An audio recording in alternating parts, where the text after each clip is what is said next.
কি বলে 4.5 লক্ষ নাগরিককে ভোগাচ্ছে এই নির্বাচন কমিশন। তাদের অজুহাত কি? তাদের অজুহাত হচ্ছে যে তাদেরকে যদি আমরা এই পরিবর্তন করে দেই তারা সমাজে অকারেন্স করবে। আমি চ্যালেঞ্জ করেছি নির্বাচন কমিশনকে যে আমি তোদের 14 পুরুষের যা কিছু আছে সব পরিবর্তন করে দেব তথ্যের ভিত্তিতে, তোরা একটা বালও শিখতে পারবি না এই বাংলাদেশের। আমি চ্যালেঞ্জ করেছি যে তোরা একটি লম্বাও শিখতে পারবি না এই বাংলাদেশের, আমি চ্যালেঞ্জ করছি। যে যুগে আপনার এনআইডি ছিল না, যে যুগে জন্ম নিবন্ধন ছিল না, মানুষ বসবাস করেনি। কয়টা নির্বাচন কর্মকর্তার বাপ মারে হুগা মারছে একটু বলেন তো আমাকে, মুখটা না খারাপ করে পারি না। ওদের মা বোনের কয়দিন মানে দর্শন করছে? আপনাদের কাছে প্রশ্নটা একটু একটু লিখে যাবেন, একটু লিখে যাবেন। অগো মা বোনের আপনারা কয়দিন নির্যাতন করছেন?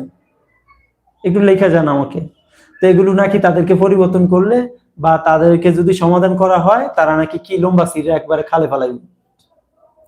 এরকম লম্বা ছিটতেও পারবে না, কিছুই করতে পারবে না। এগুলো হচ্ছে ওদের ভণ্ডামি, মানে নির্বাচন কমিশনের বাটপারি জোচ্চুরি, বুঝতে পারছেন? এগুলো দিয়ে ওদেরকে কিভাবে এই নাগরিককে ব্ল্যাকমেল করবে, এটাই হচ্ছে তাদের মূল উদ্দেশ্য। এটাই তাদের মূল উদ্দেশ্য। আমরা চ্যালেঞ্জ করেছি, আমি এরকম কেউ থাকলে চ্যালেঞ্জ উদ্ধ করো, কারো ক্ষমতা থাকলে উদ্ধ করো।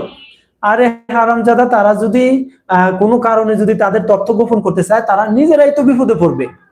ওই নাগরিক তো নিজেরাই বিপদে পড়বে, কারণ ওই নাগরিকের এই তথ্যের সাথে তার 14 পুরুষের লিঙ্ক আছে, তার 14 পুরুষের ডাটাবেজ আছে।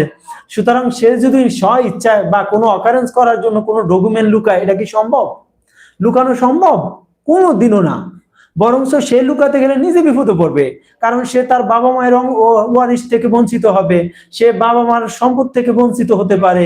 সে যখন দেখবে যে তার ডকুমেন্টে মিল নাই, সে হাজার হাজার ভুক্তভোগী সে হবে।